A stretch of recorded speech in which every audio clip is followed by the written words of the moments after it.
It is my joy and my honor to be here with Portland essayist and memoirist Brian Benson. Brian, thank you so much for joining me on the Cosmic Cheeto podcast. This is it feels like both a long time coming and I just met you yesterday. I don't know. I really am happy to have you here. Thanks so much for having me. I'm really excited to be here and excited to have met you yesterday slash a lifetime ago. How much I got, right? Yeah. It's you know, the cool thing about having met you is like when I first moved out here, one of the very first interviewees on this particular podcast, Sonora Ja, happens to live in Seattle.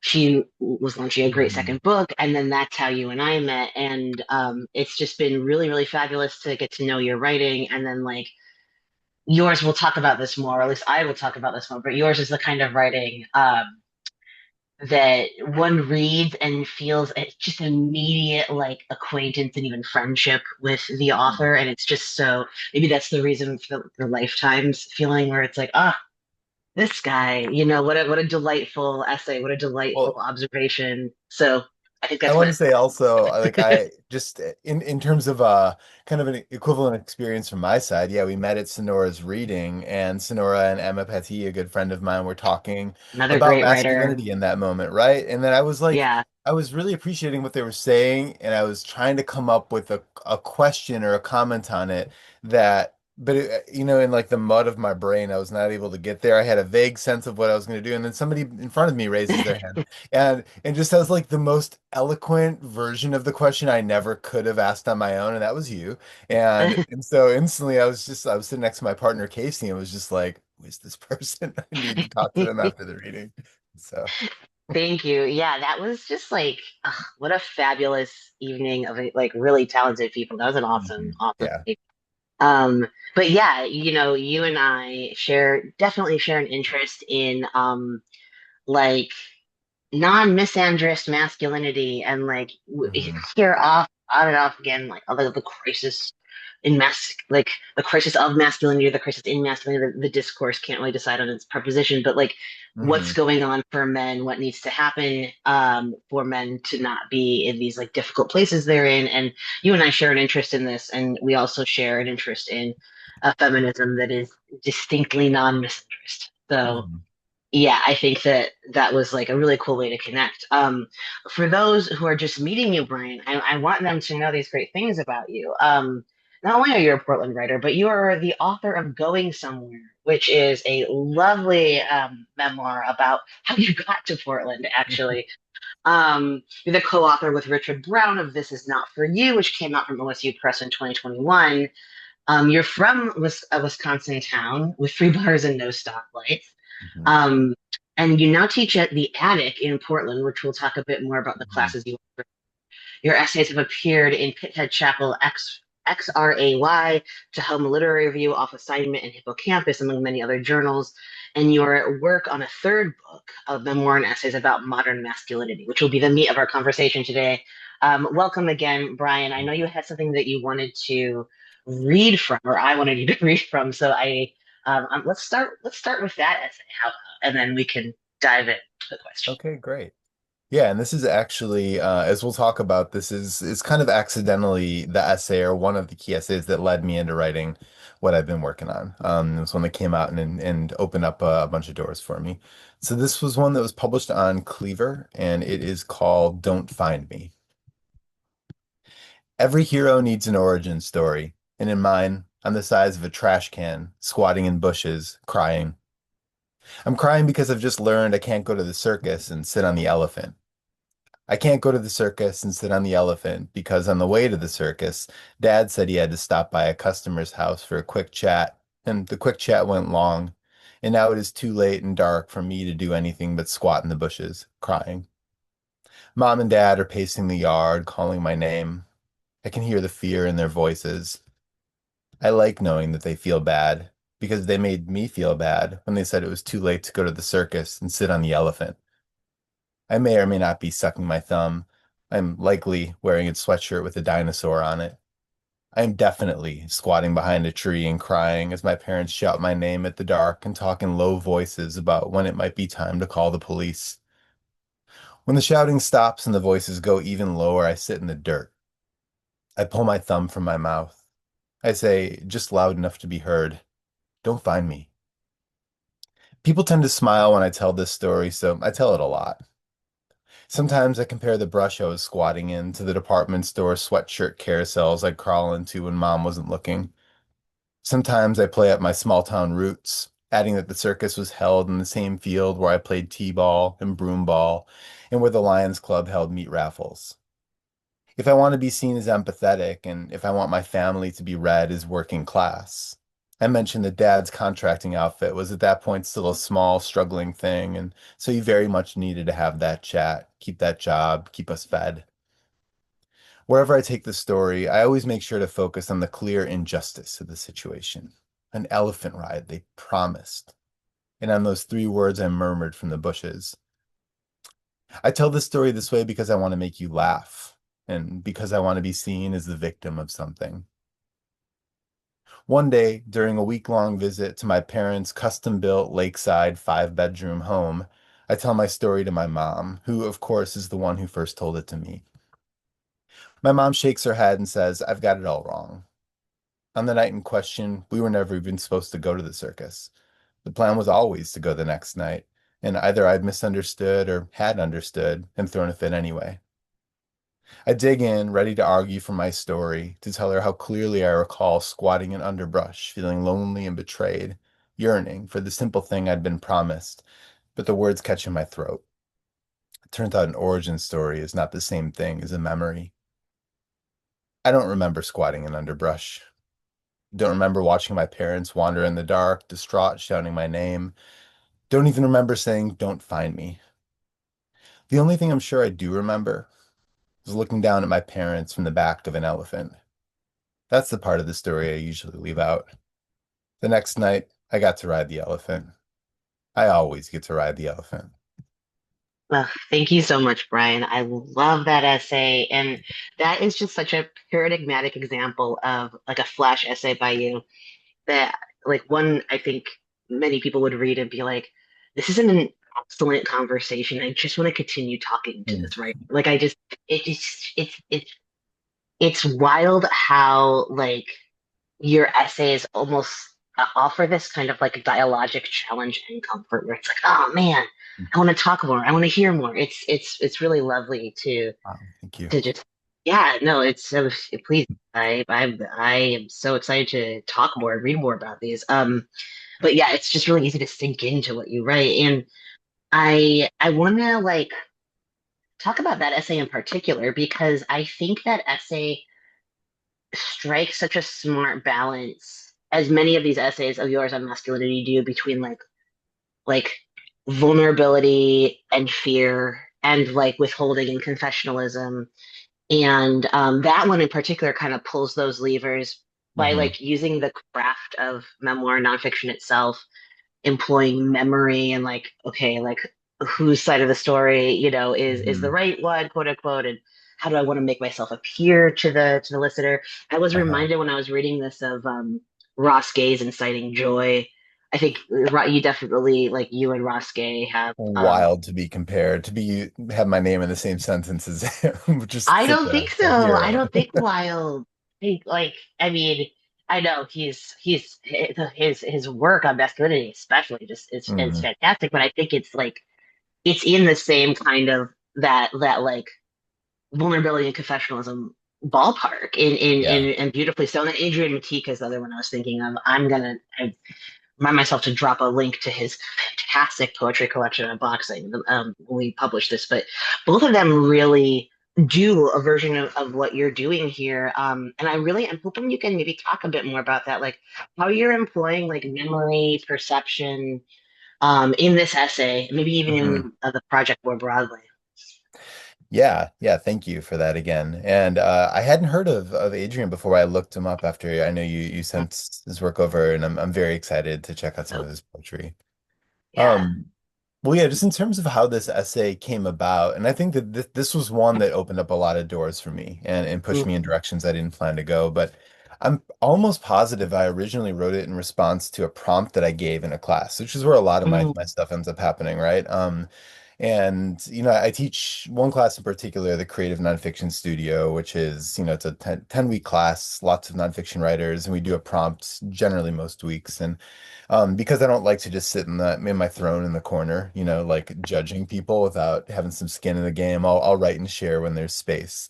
And I'm pretty sure that the prompt was around something like writing about a moment that you don't quite remember and that you also can't forget, Hmm. like it's there, but it's not there. Yeah. Um, so I'm always interested in what happens in creative nonfiction when I explore those spaces that seem kind of dark, like I can't actually get Mm, into them. And I often do find a whole lot more than I expected to when I started writing, but it's usually less about the truth of that moment, what happened, and much more about the biases of the person doing the remembering, me, right? And like the ways that I've changed and formed these stories about myself and the world in the intervening years. Um, and so yeah, this one like it's one of those just fun anecdotes that's fun to pop out and make fun of myself, like yelling "Don't find me" is and yeah. and yeah, It's I mean very cute. yeah, it's just like a Little ridiculous thing kid. to do, right? Yeah. And I mean just like basically the dictionary definition of anxious attachment also. And it's just I've continued to have more and more insight about it over the years, but also like lots of gaps in insight. So I don't know that Mm, I ever questioned why I told it. I just knew that it was like a fun one to tell and that it would get a reaction out of people. Um, and so yeah, like I can't remember when exactly I asked my mom about it, but I for some reason, maybe it was before the writing of this essay, maybe it was once I'd started writing it. I asked her and she instantly, like when I started telling my version of the story, maybe it wasn't even I asked, I was just like telling the story and she just mm. cut in and was just like, we weren't going to the circus that night. And I did push for a little bit because it was like it was so solidified for me that we were. And then and then I like she had no reason to lie about that, and I sat and thought about it for a little while. And it rocked me that I had come to this place of telling the story in this way. And the obvious question is just why have I been telling it this way? And the answer is right there for me that I have a tendency in so many aspects of my life to want to be seen as a Mm, victim of something. And I think a lot of that comes from this from having walking through the world with most of the privileges that one can walk with and and feeling some like strange gross currency out of being able I think it's also like I do think as a man I'm pretty adept or have learned to ask for what I need and ask for care, but I mm, still a socialized male and that's not something that we're taught really. mm. And in being seen as like aggrieved and hurt and clearly wronged is such a nice shortcut to having to ask for that care and that compassion. And and so yeah, I thought like once I started writing about that, I thought that that was going to be the central focus of this book. And I read all about, the white masculine victim complex and picked up Conflict is Not Abuse, which if folks haven't read that. Incredible book that deals with a lot of what I'm rambling about right now. But it has at this point become more of a it's a part of the book. Like I've recognized coming back to the way you were describing the kind of feminism that you ascribe to. I don't want to and can't just focus on the ways that I and many men are just like limited and flawed and kind of imprisoned by these certain kinds of stories, but it's certainly a big aspect of the book and something that I'm kind of pushing against as I continue to write. Yeah, Brian, I love what you're getting at here. And I think that even just going back to the concept of grievance as like a way to ask for care or special Mm, treatment or like the our like moral vocabulary, I think, hmm. has been reduced to like wronged and wrongdoer, right? So Yeah. often. And this is where, like I you mentioned we were talking a little bit before the camera started rolling about blah, blah, blah, about the narrative, like narratively talk yesterday. And so like I had a similar actually like reckoning with victimhood in my own writing. And I think this is what has like pulled me to your writing Hmm. in the ways that it has, because there's so much. I think the 2010s happened, right? And Sure did. I have grown as a result less and less interested in the trauma plot and grievance. Like the trauma plot is according to Perul Segal and like this Right. person did this wild thing. And this is I know you know, I mean like this person did this wild thing and it was because of trauma. And I will link it for those of you who haven't read this yet. Um Hmm. but trauma as the explanation for everything, victimhood as like moral righteousness. I'm like kind of over a little life. I'm kind of over a lot of this stuff, right? And I'm writing I was writing this book that is like very much like an autobiographical novel, I Hmm. think. And I found, like you, that I was just tired of the vocabulary of my own victimhood. And I was tired of the like mental Hmm. calculus of like, well, here are my advantages and here are my disadvantages. And so I started to do like I split the point of view and it became a story about victim and perpetrator and how each is the other for the other and this, that, and the other. Yeah. But this is why to go back to kind of what you just mentioned about don't find me, right? This is immediately this is a piece of like flash nonfiction. This is a short like personal essay, and yet you manage to fold in so many different points of view. And I think it's so valuable that you do that. I think it's so much more interesting if we're talking about victim like white male victimhood, not as like this like cancerous like reason for misandry, like men cannot Hmm. feel hurt at all, but as something more complex and something that might even transcend identity categories. I feel like this is like a really great way to go about it, Hmm. if you know what I mean. Yeah, no, I appreciate hearing that. And yeah, I think I like the distinction you make there that I think like claiming or wanting to claim the identity of being a victim, I mean, writ large in this country right now, it is everywhere and it is massively destructive. But Yes. the impulse that leads us there doesn't have to be, right? I think it Right. is generally about like, yeah, no matter the amount of power someone has, there are going to be moments when they feel disempowered or hurt. And the ability to recognize that and then not go fully into that narrative of like, I've been wrong and thus fill in the blank with whatever I want to fill it in with, right? Um, Right. yeah, just another way to look at vulnerability, I guess. And I mean, I find this still all the time in my life. This is a much longer story, but I was misdiagnosed with a neck cancer a couple of years Mhm. ago. Wow. And big deal. It went on for months. I ended up having a surgery, and only after that found out that it was not cancer after all. So now I look like I was attacked by a puma, which is kind of badass. Um, but no, like it was such a confusing time for me beyond the confusion of the diagnosis, obviously, where I felt I felt scared, and it was also a very powerful moment where I just felt very connected to the people in my life even more so than usual, and I was inviting a lot of people in, and talking about it quite a bit in a way that a lot of other people I know who get news like that maybe don't, hold it a little bit closer. And then, especially when I found out that it wasn't cancer, I was just like, oh my God. So I was just like having people come in and have this big old pity party for me and asking for attention about the ways that I was hurting. And I, it's not to say that I was like doing it right or doing it wrong, but it can be such a confusing terrain to be on.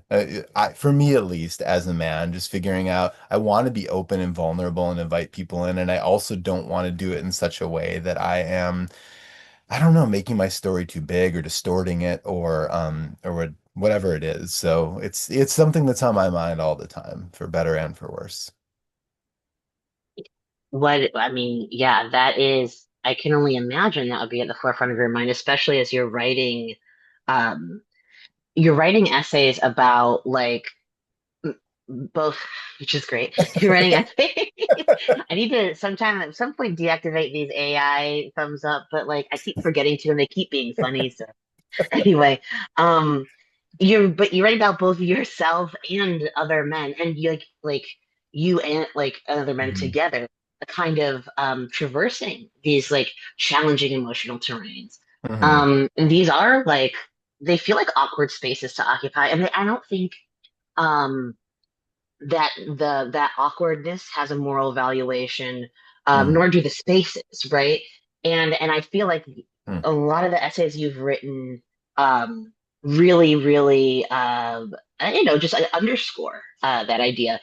I'm thinking of To the Man Who Didn't Humiliate Me. I'm thinking of Men Talking, and really like, gosh, I love this essay. Are You Okay? The story of Mhm. you and your dad getting way too high and going skiing. So I, yeah. It's definitely they'll all be linked. That one definitely will be linked. It's a Okay, great good. essay, and I mean, in each of these cases, Brian, right? Like you are inviting. I love the story about like inviting people into your life because you're inviting the reader into this Mm. experience. You've invited other men, right, into these kinds of like social experiences, and you're writing about it. You're inviting us to read about it, and it's like Mhm. very. There's not it's not castigatory. It's not like, oh, like look at me or like there's not a sense that Yeah. like you're punishing yourself for feeling that you need attention or whatever. I think it's more like this is an experiment. This doesn't often happen. Like I want to be earnest and kind of open and Mhm. in fact vulnerable about what's going on. Mm. And I'm really curious about how the explorations of interactions and relationships like those that figure into the three essays I just mentioned Yeah. um, are playing into your broader project of this memoir and essays about masculinity. Where do those interactions sit with you? What do those spaces mean for you? Yeah. Well, thanks for that. I think first off, it's nice for me to hear what you're saying about the kind of earnest and awkward, the feeling of an earnest and awkward, I don't know, movement into some of these spaces and questions. That is very much what the idea behind the book is there's so much sociological writing and an analysis of masculinity, and it's valuable. I've read lots and lots and lots of it. I'll continue to. I don't feel like I see enough writing, and I still could be looking in the wrong places, but I'm always looking for more writing by men who are just like moving in a very open way through in their writing how to change, or their experience of what it is to be existing in masculinity as it exists right now. And anytime I find an essay or a book like that, it's like I found the Holy Grail. I want to see more men who are giving it a shot and showing their work and messing up on the page. And so that's kind of what this book is trying to be. And so the essays you mentioned, like on the most basic level, they were at least all part of the draft at some point. At this point, and this could change tomorrow or like as soon as this conversation's over, because I'm in the tinkering and adding and subtracting part right now. But like, Are You Okay? The essay about getting way too high with my dad, and To the Man Who Didn't Humiliate Me are they're both not in the book right now, for pacing issues mainly.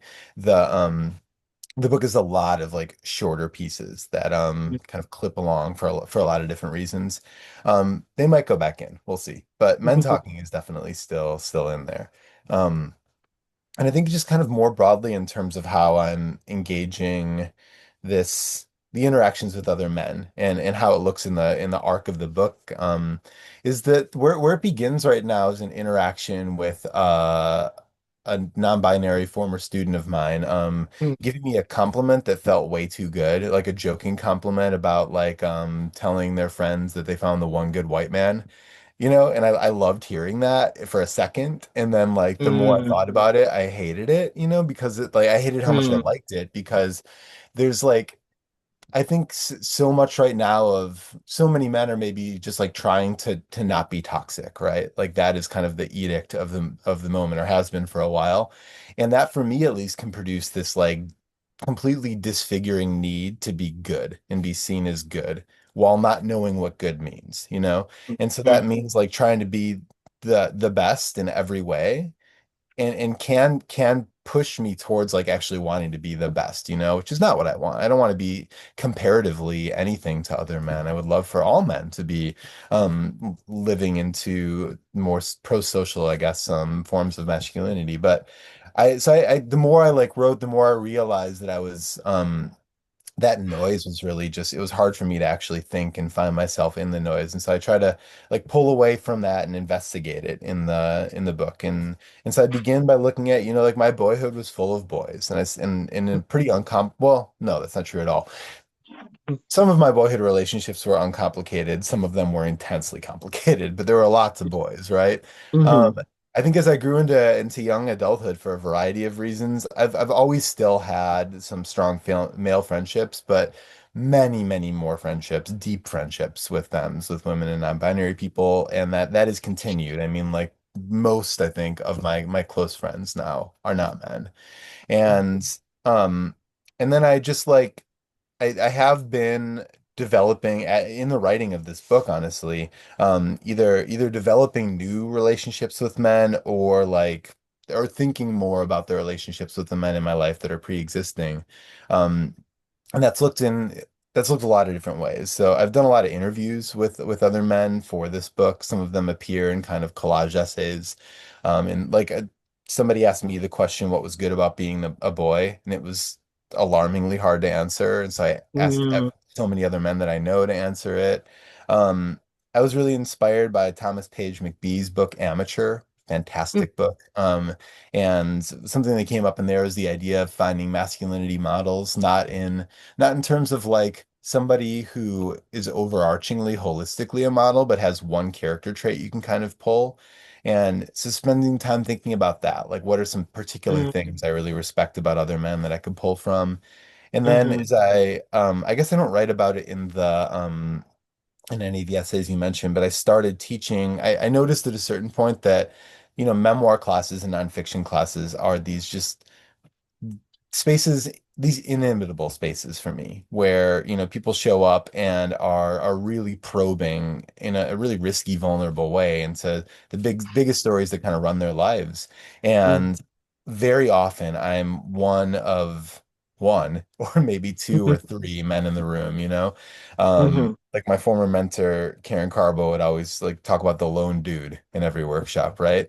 And it's Yeah. just such a shame because there's such potentially transformative spaces. So I started offering this course called Rewriting Masculinity that is a nonfiction class specifically for male identified writers. And that's been both like the offering of it, the preparing for it, the feelings I have around it, a big source of material isn't the right word. It's been stimulating. And so I think that what to I guess come back to the bigger question. I've been trying in this book the point of it is not to like have stronger and more I don't know, nuanced relationships with men, but that is part of the movement of the book is, like walking away from the conversations about patriarchal masculinity to have a little bit of silence and figure out what masculinity even means to me. And then trying to move back into it with that spirit in the writing and in my life. And I guess one more series of things to say in response to that. There's an essay in there in the book right now called, I think it's called The Man in the Room. And I wish I had mentioned Casey in like 14 other ways before this because she's like my partner, Casey, amazing human, such a good partner. This essay was like, it's about a moment when like she wasn't in the best place. I probably wasn't either. We were hanging out with some friends and about to have a picnic on Orcas Island. And she and my friend were making snacks, which is usually a thing I do. To actually be totally transparent, we were going to eat a bunch of mushrooms. And for whatever reason, whenever I'm going to eat a bunch of mushrooms and walk around, I want a peanut butter and jelly sandwich. Can't define it, can't defend it, but I did. Yeah, that's And so I like came in the kitchen and fair. reached around the two of them to grab some peanut butter. And in case he asked what I was doing, and I told her, and she turned to our friend and was just like, sure feels like there's a man in the room. And I just dropped the peanut butter and went into our shared room and just like cried and pouted Mm. and was so mad. And it took me a long time to figure out what was going on. And like it was an innocuous comment. It was a joke. She apologized right away. Um, but what's really struck me is that like I was hurt because she called me a man, Like just the Sure. fact of being called a man Um, and I also knew at the same time that like that wasn't a call for me to step out of masculinity and into I don't know that I'll ever end up identifying as non-binary, you know? I think that I am in masculinity, but I think of an Ocean Vuong essay that I read where he writes about troubling masculinity and troubling he-ness. Um, Mm, and I guess like that's where I've wanted to go with this sort of writing and bringing men in is still like this is my home. I'm gonna stay here and I'm gonna do what I can to like push on and find the boundaries of it. And I get the last thing I'll say, I guess, is like, yeah, I don't want to run away from it and from men. And I think especially here of Miriam Tebbs and mm, Sarah Polly, you know, I cribbed the title of Men Talking from Women Talking, which had hmm. a huge reaction to watching, and especially the August character, the one male character in that story. For if you've seen the movie or read the book, he's keeping notes the whole time, right? As these women are talking about the abuse that they've endured, and when he goes to give the notes to one of the characters at the end, she says to him like, "No, you keep them. The purpose was for you to take the notes and have them and then like bring them back to other men." And so I guess that's Mm, that's that's the big thing that I keep thinking about is like in all of this work, it has to be more than like me just figuring some things out and then continuing to just like enjoy the comfort of hanging out with mainly women. You know, I have some work to do with the men in my life. That was a longer yeah. answer than I wanted to give, but I don't know, but it's a comprehensive one. There's so much. I mean, there's so many kind of interesting avenues to go down there. I want to uh, actually probably return to the very beginning of it when you mentioned the non-binary student who said, "Oh, I found, the one good white." I'm gonna be transparent here, Brian, because I know vulnerability is the mood of the yeah. day. I've been in the place that student was Yeah. in, right, in my life, and I found it terribly limiting Hmm. for me to move through the world embattled, to move through the world like it's interesting because it's like you mentioned the stories that run our lives. That's exactly that's such the stuff of memoir, but the stories that run our lives that we then extrapolate into these like big political trends or these like stories that must run everyone else's lives too, right? Hmm.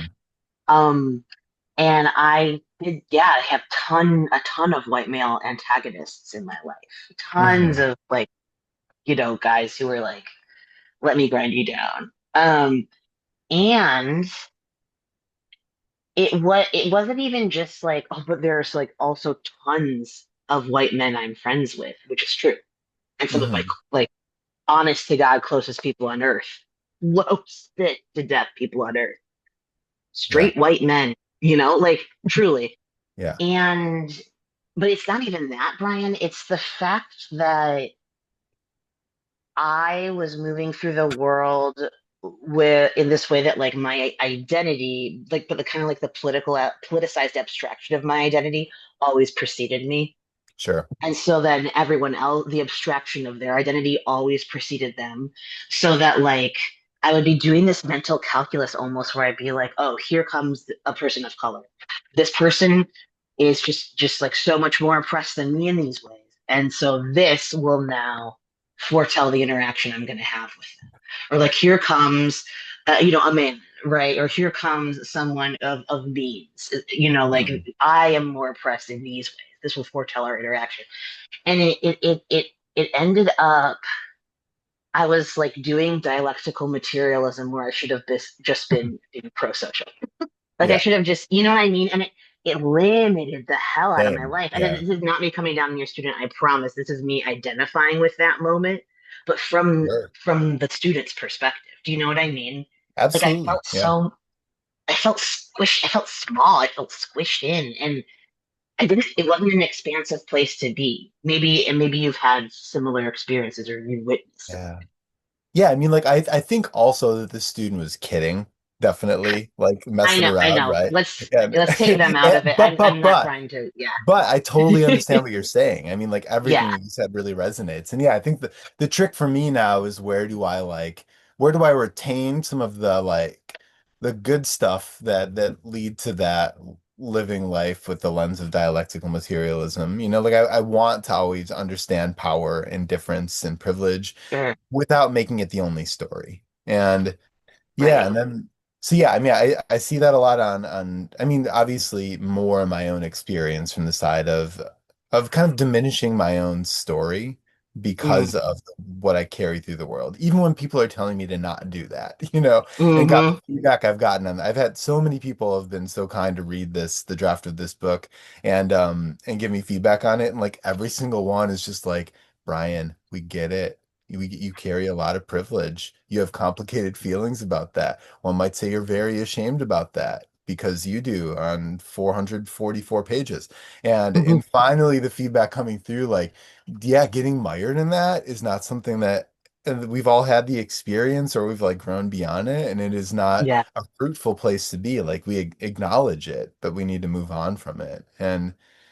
And yeah, I mean, like, well, the flip side of that interaction too, I guess one more thing I wanted to name about it is that, like, again, even knowing it's a joke, the like liking hearing I'm the one good white man, it's such a masculine thing, well, a patriarchal masculine thing, I think, where we are just so taught to compete with each other.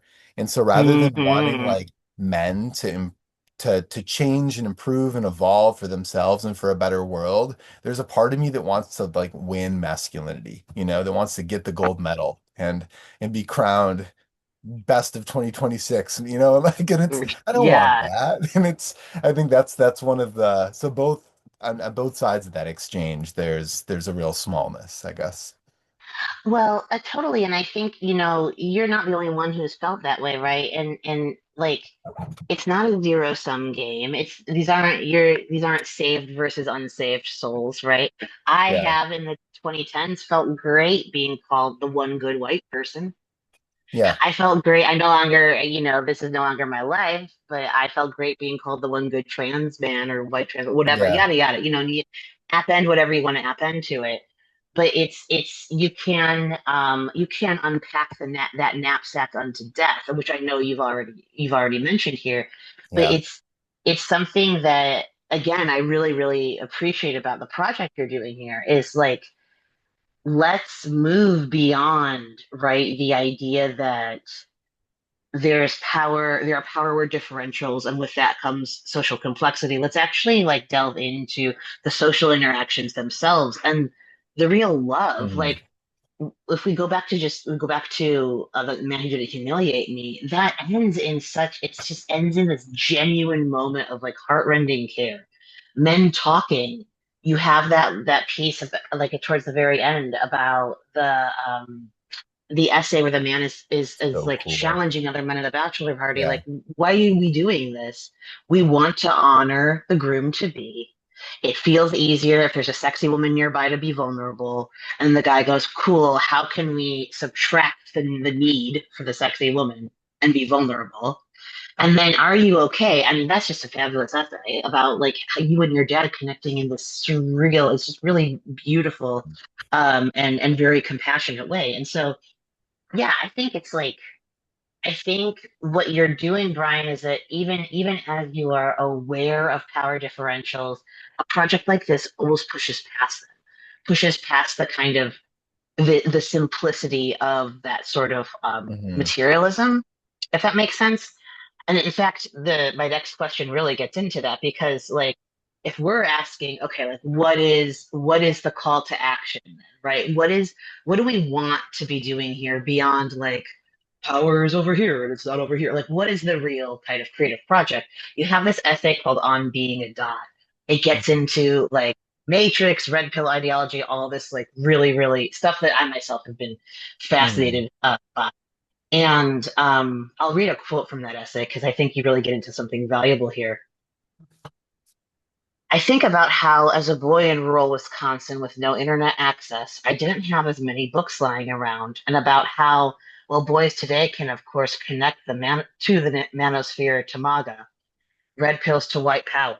They can also see and connect so many other dots, make so many extraordinarily beautiful figures, figures that I at their age would have had to work so hard to find if I could have found them at all. I think about what a relief it would be to stop worrying about being a whole picture and to think instead of being a dot. It's good, I think, for a writer, a male writer especially, to aspire to that, to being part of a picture, a dot on a page, a pebble in a pond. It's wonderful, and I'm wondering if you can actually elaborate a bit more on what you mean here. Yeah, I mean, I think there's, thank you. Thank you for reading that. I think there are kind of two different thoughts there. One about the kind of, yeah, me as a kid and what I was able to take in and the dots that were available to me. And then how I want to position myself now as an adult and as somebody trying to put some of this thought and writing into the world. And so, yeah, there's like, I want to recognize a paradox. I just finished watching Adolescence. I'm like a year behind everybody else, but have Mm, you seen that show? I'm even farther behind. Yeah, and I still need to watch it. Oh my Yeah, God. I mean, it is incredible. It's one of the best things I've ever seen on TV and just yeah. so brutal and very, very much about being red pilled, right? But I think that the paradox there is that like I as a kid, yeah, I mean I grew up in the middle of nowhere, right? We were culturally so far behind everywhere and I got the internet maybe in like eighth grade, I think. But Mm, um I was isolated in a lot of ways and underinformed. And I think the kids now are many young boys are isolated and overinformed and overexposed, right? And so like hmm I don't at all want to undersell the danger that is inherent there in the amount of information that young boys can find. I think it is, we talk a lot about that for sure. But then there's also like, so there's dangers and opportunities in both situations, right? There was danger and opportunity for me in my more isolated childhood with like zero cultural input or certain cultural input at least. But I don't know, I watch a show, for example, like Sex Education. And mm, that's just a show, but then there's also everything on the internet and just like the discourse that kids have and what is just secondhand at this point and what just makes sense. And think about how it mm, might have been for me to be exposed to more and better and more challenging thinking when I was younger. Um, and who knows? I mean, like my sister was a lot smarter and more evolved than me when we were kids, and I found ways to not hear anything that she was saying when I was growing up. But I don't know. I guess like part of it is just about how I have so much hope that kids can just find their way to what was impossible to find a generation ago even.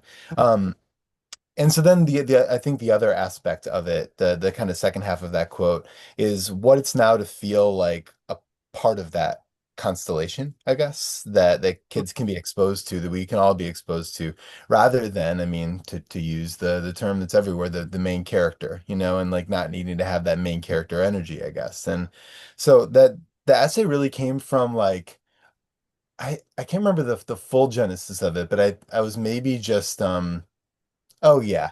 I always have, unless I'm really working hard to get it out, but like this idea of being watched. And this mm, is this is something actually the Terry Real book, I don't want to talk about it. It's a, book about male depression and therapy from the mm, 90s. Talks so well about this, right?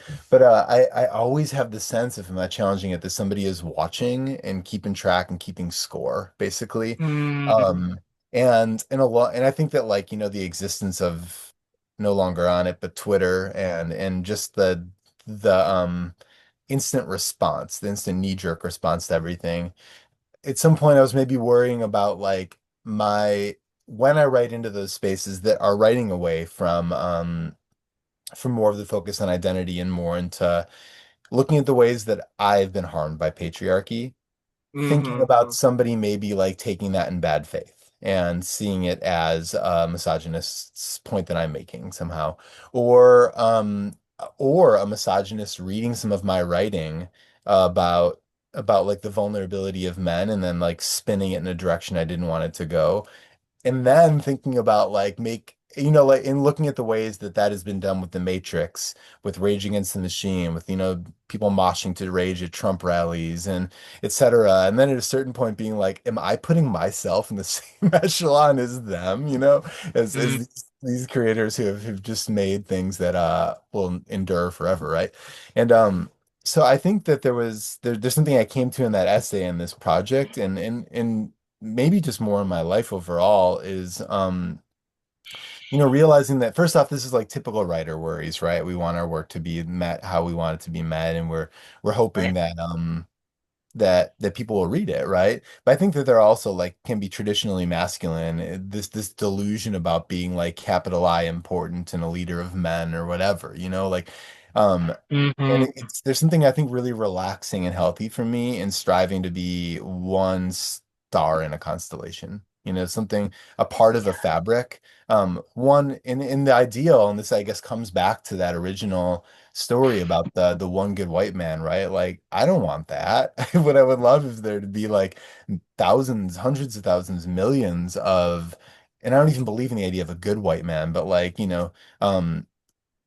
trying and well-intentioned white men who are a fabric. There's that feels very anti-patriarchal. And there's actually something that comes up in the book where I start jokingly keeping a captain's log of like trying to practice certain behaviors. And then towards the end of the book, I interrogate the word captain, and just Hmm. like that was I picked it up as a lark, but there's something that I don't like about a captain's log, right? A leader Um, of, yeah. yeah.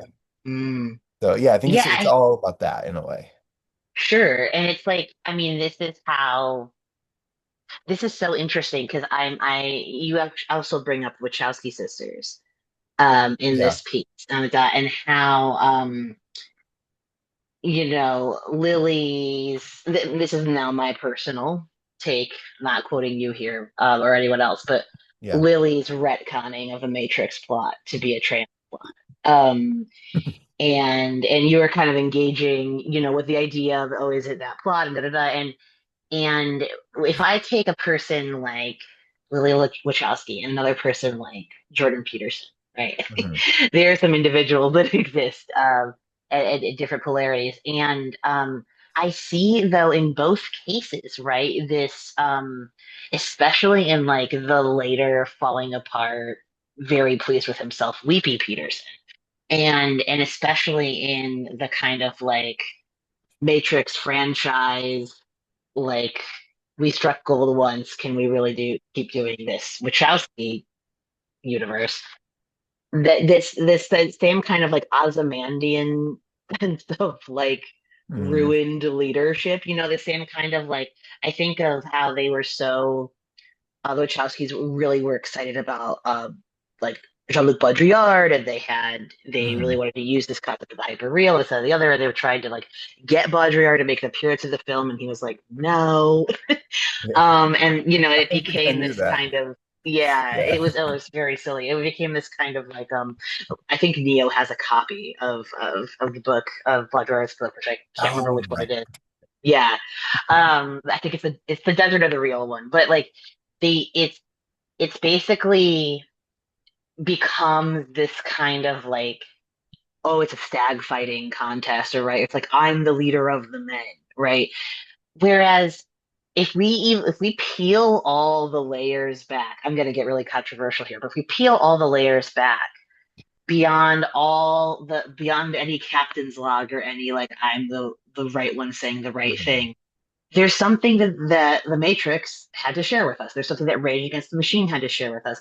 There is even something about like Jungian psychology that at one point Jordan Peterson had to share with us, right? Sure, But yeah. it's so abstracted by exactly what you're talking about here. This, the connection of the dots in the Matrix, pun intended, of meaning, and how how much more beneficial is it to be like a single interpreter or a single artist in a constellation of artists Mhm. than the crazed Always Sunny meme of like, I got it, I figured it out, it's me, I'm the Oh one. And yeah. I love that you're kind of invoking that collaboration. I I mean like I have to be in that place because I suck so bad at takes. I have no takes. My brain doesn't work like that. I second guess myself. I come slowly to a big idea. Yeah. And so like I don't I I can have like this big messy blob of words that shows me working myself slowly towards something resembling a take maybe. But yeah, I find it really relaxing, I think, to again try to come to my own feelings about something in a way that doesn't have to, that isn't trying to speak for everyone or make like a big point, that is more Hmm. just one voice. Absolutely. And maybe the take, as it were, emerges not from a single artificer, but from the broader artifice. Like we're Yeah. all slouching towards meaning, as it were. I tend to agree with that. I appreciate, I think, I've been working towards this in my own creative life, a slower moving, um, meaning making, if Yeah. that, yeah, makes sense. So I'm really with you in that. I'm Um, listening right now to for a book club with some friends. I'm not sure how I haven't been fully drawn into the work of his I've read before, but one of my friends recommended reading the new Timothy Snyder book on freedom. He wrote I've On not read Tyranny, which like everybody had a copy of for a little while. Yeah, And On I Freedom's didn't read got that one some, either, but yeah. It's like it's got some really interesting stuff in it. But the thing that is capturing me right now is like one of the notions of what constitutes and allows for freedom is unpredictability. And mm, not being like legible to a regime basically and being able to act in unpredictable ways, which only sure. comes from a sovereignty and an independence of thought and being able to slow yourself down a little bit, turn down the volume on the cultural soundtrack and I, figure out where you want to go. And so that to me feels like the distinction that we're talking about here, where I have felt in moments when I thought I'm really in my early 20s in particular, right? When I radicalized super hard and felt like I was just parroting anything I heard from the best thinkers that I could find, right? And I learned a lot in that period. But that's not a it's not a freedom because I was predictable in that way. I was Mhm. just sitting within these frameworks that I'd gotten from others. And I like the unpredictability of trying to figure things out, really from a more interior space. And I like being in community with lots of other people who are doing the same thing. Same. And yeah, I love that. And as a matter of fact, speaking of unpredictability and messy sovereignty. I want to talk just a little bit about your book going somewhere, which is I know this is back in 2014, so it is been some time since you published this, but it is a sprawling and emotionally expansive journey, and it's something you wrote in that kind of very early young writer stage. But one of the the many things I think that's really lovely about this book is its origin story. You wrote it while you were a mentee of Cheryl Strayed, who herself wrote the author, or Yeah. excuse me, herself wrote a memoir about a sprawling and emotionally expansive journey and unpredictable and all that jazz. I'm really I'm excited, I think, right now, Brian, for you to kind of reflect on that experience, right? The experience of writing that, kind of in the context of what you're doing now, how you've Mhm. evolved, grown, and changed. It would be, yeah, cool to Yeah. hear about. Yeah. I actually just got to, I hadn't seen Cheryl for years, but so she and Karen Carbo were my mentors in this program, the Athenaeum here in Attic that I get to teach for now. And it's like a year-long kind of what do we call it? A non-traditional alternative to the low residency MFA.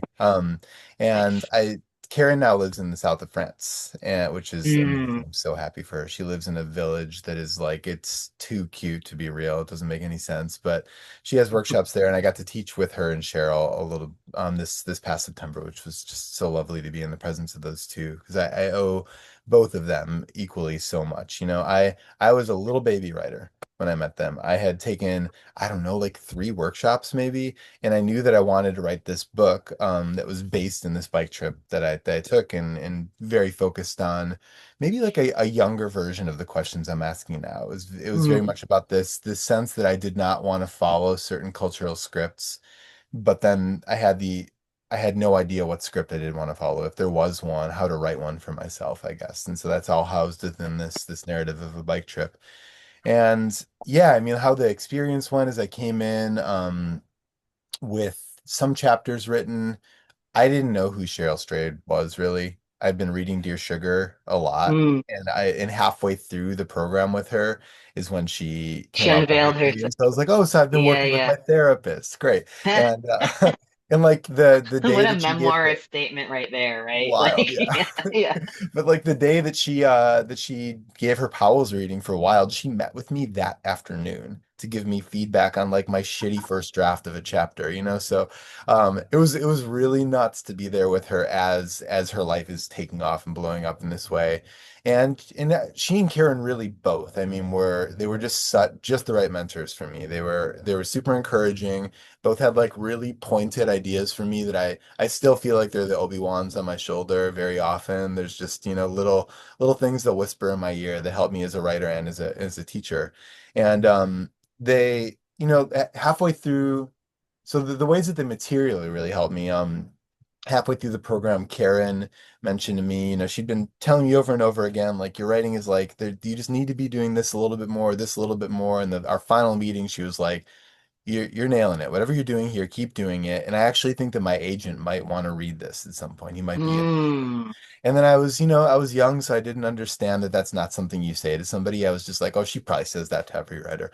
And then I, Mhm. went and worked with Cheryl for a while, had an amazing experience with her. And at the end of the program, I emailed Karen and was like, can we meet up at some point to like talk about this agent thing, like what an agent is and how you spell it and et cetera. I didn't know anything. And Yeah. instead, she just like CC'd me on an email to him, saying, hey, David, I've told you about Brian. You want to Awesome. read his work?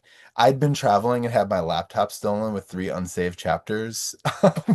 And so my first email to this guy is just like, "Hi, David. So nice to hear from you. Can I have a month to get back to you?" And but the long story short there is that he ended up loving the half Mm. manuscript that I shared with him, right? It was like not even half of the book at that point. And so I got an agent in that way. So fast, Wow. so lucky, and so accelerated, right? And then Cheryl agreed to write a blurb for the query letter that we sent out to Mm. all these publishers, without which I don't even know if how many of them would have read it, you know? Hmm. It was such a vote at that moment in time that that she was putting her name on it, right? So they both opened doors to me in a big way, and I mean, the headline, the first and last thing I want to say is endless gratitude to those two for their expertise, their warmth, their mentorship, their generosity. And from where I sit right now, it was way too fast for me, you know? Mm. I sold my book to a publisher. I had written exactly half of the first draft of the first book I'd ever written. You know, like I didn't know what I Yeah. was doing, and so then I had a deadline and like no idea of how to finish a book, and hadn't really spent the time doing the deep revision work, which is where you learn so much about writing and what a book wants to be, right? So, Yes. ultimately, like given all of that, given where I was at the time, I look back and yeah, I haven't read it for a long time, but I'm proud of it, and I'm proud of that Hmm. version of me who like he stumbled into that moment and was able to make something happen with it, and it was a very sweet thing. But like I was just learning about the writing world, and then I think that my belief at that point was like, well, this is what like a writing life and success looks like, and so I'm just going to try to build on that.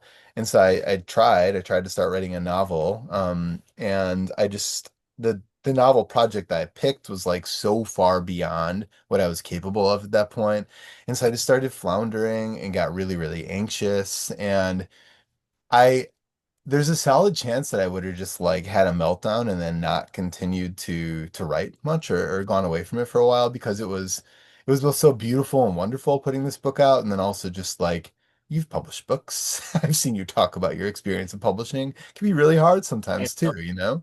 And Totally. the saving grace for myself is I'd done like some facilitation work in the past in other places and some teaching, and I got to teach at the place that I'd taken my first workshop. There were like some summer openings for folks. I'd never taught a writing workshop. I'd only taken a few, but I had I just loved it in it, and I feel like because I loved it, I put a lot of time into trying to improve, and through teaching, I found, obviously so much community, inspiration from people that were in the classes, just getting out of my head and my own story, the prompts Hmm. I was offering, bringing me back into writing more flash and like not getting overcome by the case of bookitis I can get on a regular basis where I like don't let myself write anything besides a long project that's going nowhere. And playfulness, you know? And maybe Yeah, and like the most practical thing is money. sure. I at a certain point like got to a place where my teaching is my income, all of it. And I when I was trying to write a second book, I was trying to write something that was going to pay me, you know. I didn't want to Hmm. have another job. And freeing my writing from money, from the need to make money has been the biggest thing for me, where I just if I make money, that's wonderful, but I don't want to ever depend on it. And a lot like once I got to that place, I just felt so much more freedom in what I wanted to write, and that's allowed me to get a better sense of what that is. And a lot of that has looked like writing a lot of these smaller, stranger pieces, learning the world of indie press. Like I'm going backwards, you know. I got published by Mm, Penguin, and now I'm working down to like the teeny tiny indie presses and getting to know what's going on there in that ecosystem. yeah. You know, like Casey, who I mentioned, my partner is an exceptional naturopathic doctor and an artist, and but she'll always say that she wants to be a mediocre doctor, and what she means by that is not that she wants to not be a great doctor, but she doesn't want to like be known. Really, she doesn't have aspirations beyond offering the same sort of care to people consistently, and I feel that way about myself as a writer and teacher at the moment, where like I want to excel as a writer and teacher, but I don't have aspirations to like lift off in any way. I feel very lucky to have found my way into a community of people that I love supporting and being supported by.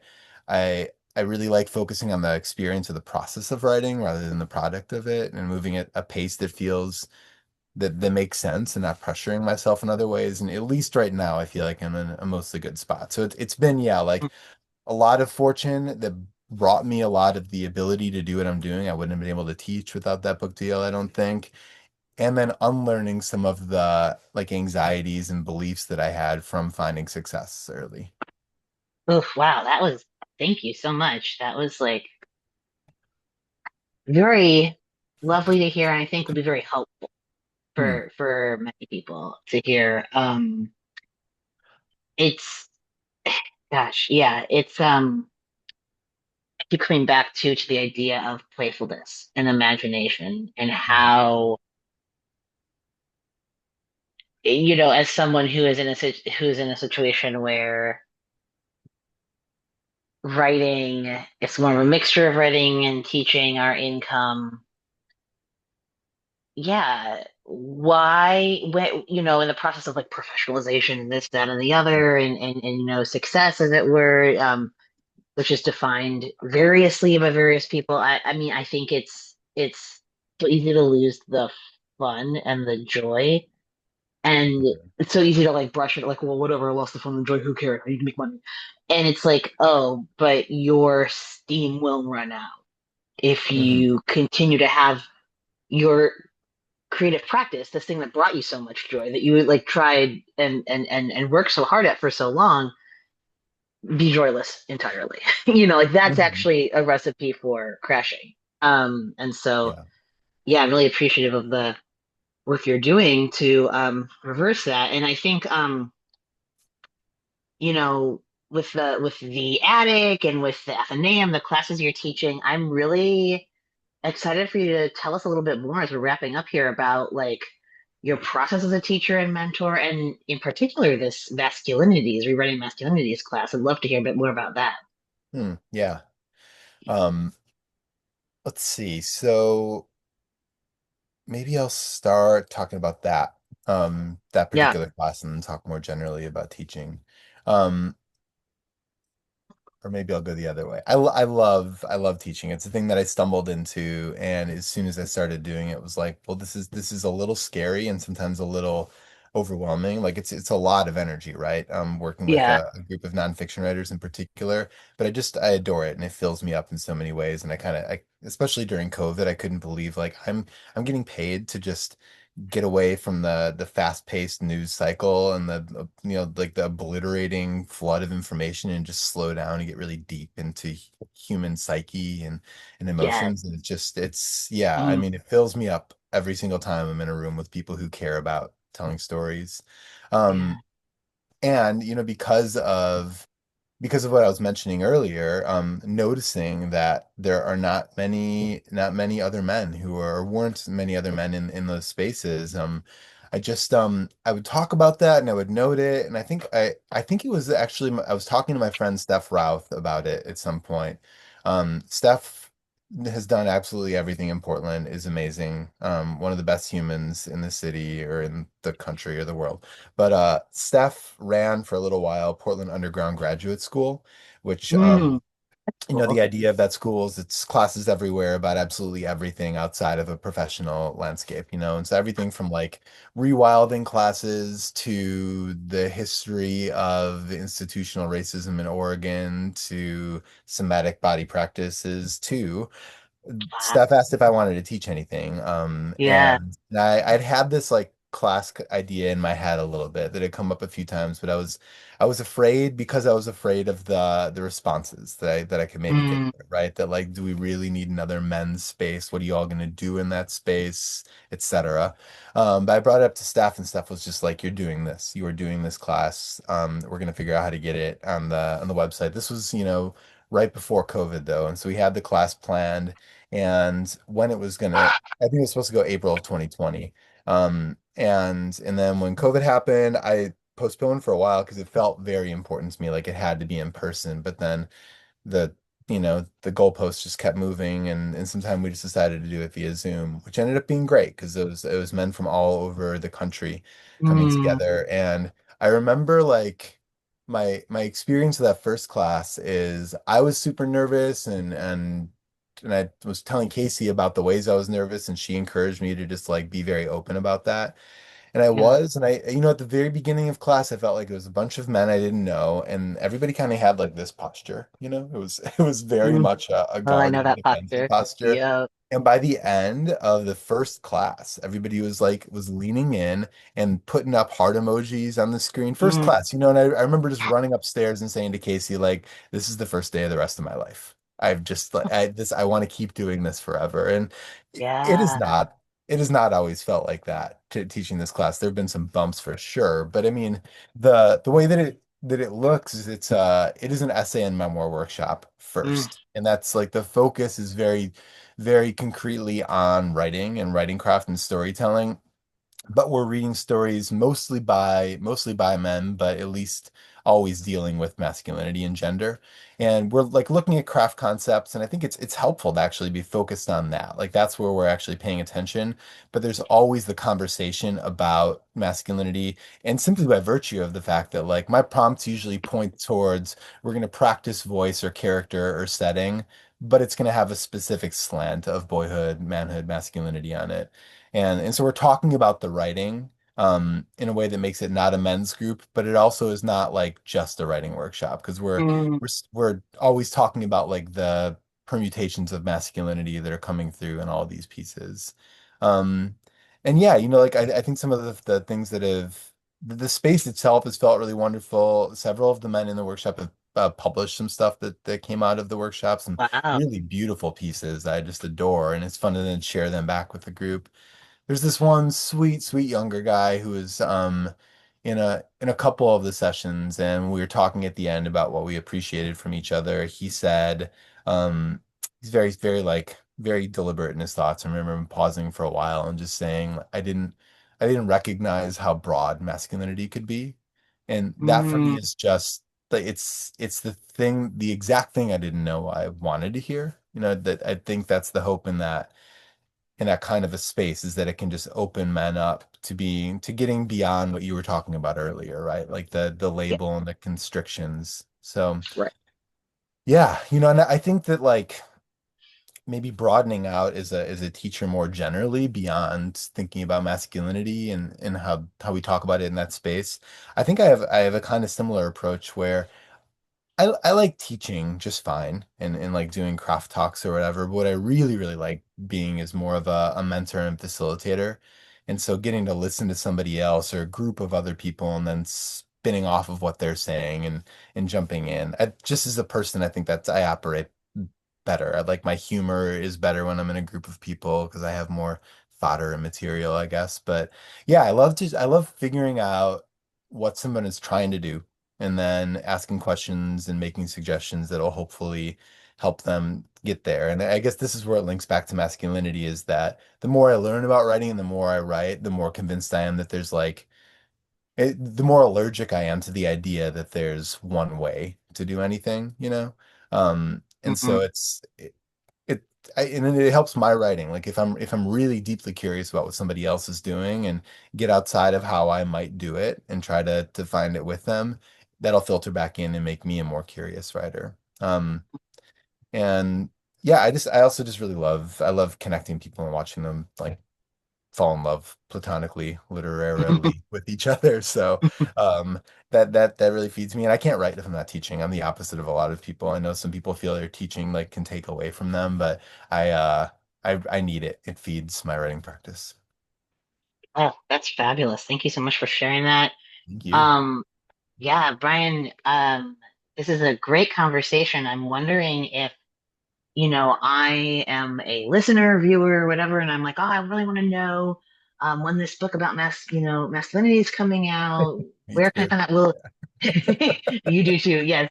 Yeah. How is it possible for you to tell us where someone could find you? Is it your newsletter? Is it your website?